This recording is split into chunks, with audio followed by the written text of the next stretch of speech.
Hello, dear friends. Welcome to this lovely new podcast episode. I'm your host, Henry. And I'm Mia. So, Henry, many of our viewers have asked a common question. When they start speaking English, they don't have enough words. That's a very common problem, Mia. We all need a good amount of words to talk about different topics, right? Exactly. It's like cooking. A dish is only as good as the variety of ingredients you use. The more words you know, the more flavors your speech can have. That's a great analogy. But it's not just about having lots of words. It's about knowing how to use them effectively, right? Right. And to build that vocabulary, it's all about practice and exposure. The more you listen, read, and engage in conversations, the more words you'll naturally pick up. I've noticed that a lot of people make this mistake. They don't repeat the words enough. They just memorize or practice once and then never repeat them again. Oh, then they're doing it wrong. Repeating the same words in your conversations will help you to remember them in the long term. Exactly. This is the only effective way to truly learn and retain vocabulary. Otherwise, you might end up with a long list of words, but at the end of the day, you'll forget them because you never use them enough. Now, let's move on to the main topic. Do you know who Mark Zuckerberg is? Oh, come on, Mia. Who doesn't know him? He is the founder of Facebook and one of the most influential tech entrepreneurs in the world. Not only that, but he is also one of the richest people in the world. Yeah, that's true. He's not just rich, but a visionary who transformed social media. Without Facebook, the way we connect online might be totally different today. Now we are going to start our learning session, and we will listen to native speakers like Mark Zuckerberg. Yeah, and we have to identify new words. It's an excellent way to learn new words from native speakers' conversations, right? Yeah, and we are going to use real-life examples so that the words will be easier to remember. That's a great idea. Sometimes when we just memorize words, we forget them quickly. But when we hear them in a real conversation, they stick in our minds. Exactly. Plus, we'll also focus on pronunciation and how native speakers connect words naturally. Oh, that's interesting. You know, sometimes when I listen to fast conversations, I feel like they skip words or merge them together. The word is impostor. Let's see. Listen to the dialogue. That was my hardest time leading Facebook. I believed in what we were doing, but I felt alone. And worse, it was my fault.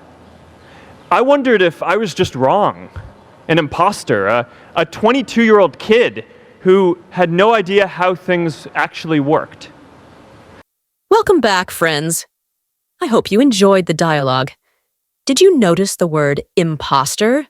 What do you think it means? Imposter, that's an interesting word. I think an imposter is someone who pretends to be something they're not.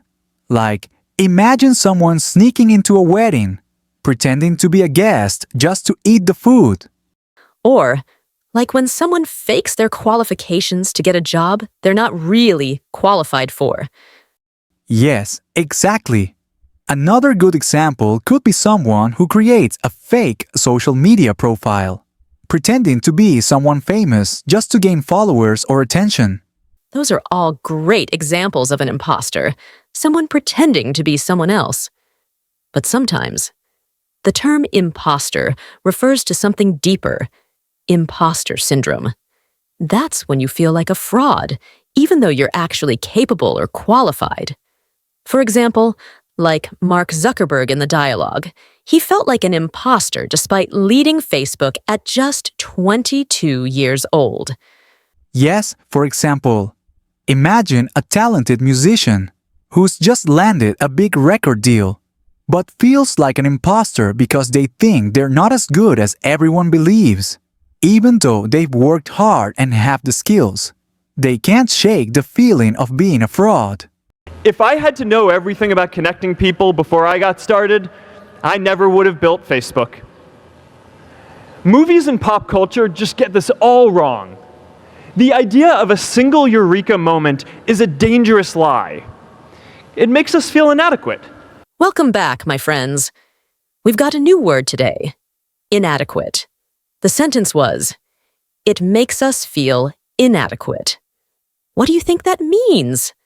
Inadequate means feeling like you're not enough or not good enough for something. It's that feeling when you think you're lacking in some way. Like, imagine getting ready for a big presentation and then seeing a colleague present confidently with amazing visuals and slides. You might feel inadequate because you think your presentation doesn't compare. Exactly. A better example, when you're at a job interview and you hear your peers talking about their impressive accomplishments, you might feel inadequate because you think your own experiences don't measure up. Right?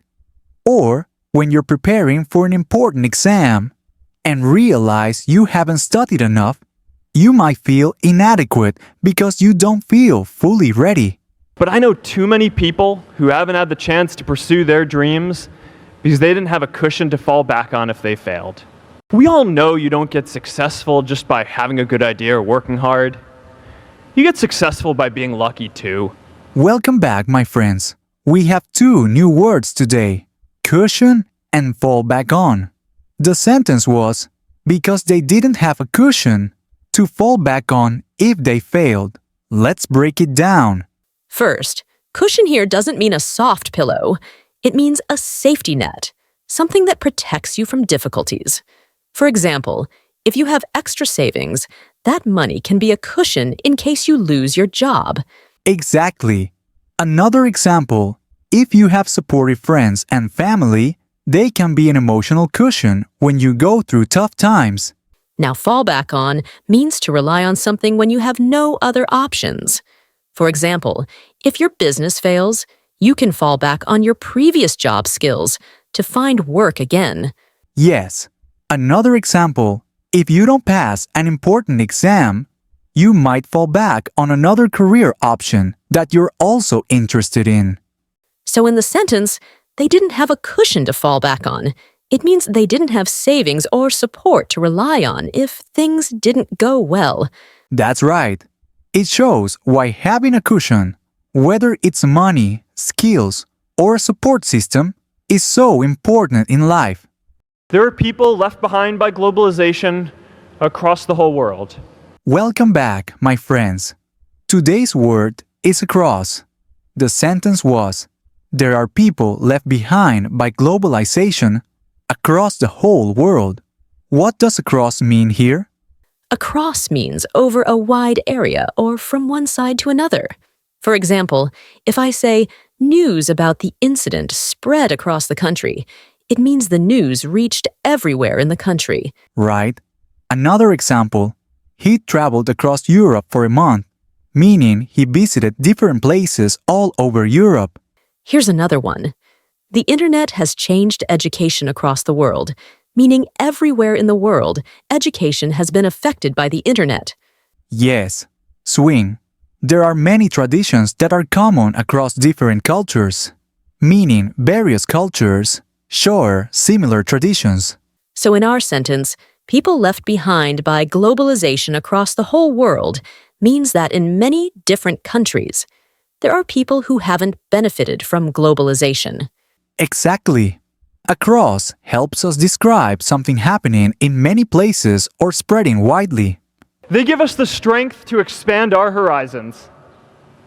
And that's why it's so striking that over the past few decades, membership in all kinds of communities has declined by as much as 1/4. Welcome back, my friends. Today's word is striking. The sentence was, that's why it's so striking that over the past few decades, memberships in all kinds of communities have declined by as much as 1/4. What does striking mean here? Striking means something that is very noticeable, surprising, or impressive. For example, the difference between the old and new buildings is striking, meaning the change is very obvious and catches attention. Right. Another example. She has striking blue eyes, meaning her eye color is very noticeable and stands out. Here's another one. There was a striking contrast between the rich and poor areas of the city, meaning the difference between them was very obvious. Yes, it's striking how fast technology has advanced in just a few years, meaning the progress is surprising and impressive. So in our sentence, it's striking that memberships in communities have declined, which means it's surprising and noticeable that fewer people are joining communities nowadays. Exactly. Striking helps describe something that grabs attention because it's either surprising, impressive, or very different.